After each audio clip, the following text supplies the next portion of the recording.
ఇబ్బంది లేదు. మళ్ళా మన ఢిల్లీ వెంటూ మళ్ళీ పైసలు తెచ్చింది.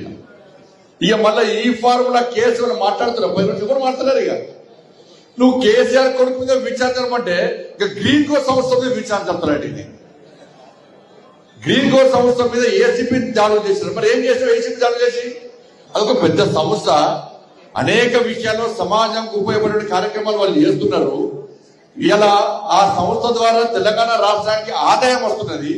ఇటువంటి సంస్థల మీద దాడులు చేస్తే, ఇటువంటి సంస్థలను ఇబ్బంది పెట్టే ప్రయత్నం చేస్తే, ఆ సంస్థలు ఏం చేస్తున్నాయి? తెలంగాణ ఇష్టపడి వేరే రాష్ట్రంలో వ్యాపారం చేస్తే ఇలా ఆదాయం ఎవరికి నష్టమవుతుంది? తెలంగాణ రాష్ట్రానికి ఆదాయం నష్టం జరుగుతుంది. ఇవాళ గ్రీన్ కో సంస్థ నుంచి కాంగ్రెస్ పార్టీకి పైసలు ముట్టలేదా? చెప్పాలా? రేవంత్ రెడ్డి గారిని సవాల్ చేస్తున్నా, గ్రీన్ కో సంస్థ నుంచి కాంగ్రెస్ పార్టీకి పైసలు ముట్టినాయా ముట్టలేదా? ఇంతవరకు ఒక్క పైసా ముట్టలే అని చెప్పి నువ్వు ప్రమాణం చేయి. కాంగ్రెస్ పార్టీ సవాల్ సిద్ధమా? గ్రీన్ కో సంస్థ నుంచి కాంగ్రెస్ పార్టీకి చందా రూపేణ ఫండింగ్ ఏదో రకంగా పైసలు ముట్టాయా ముట్టలేదా? పైసలు తీసుకుని బరాబరే.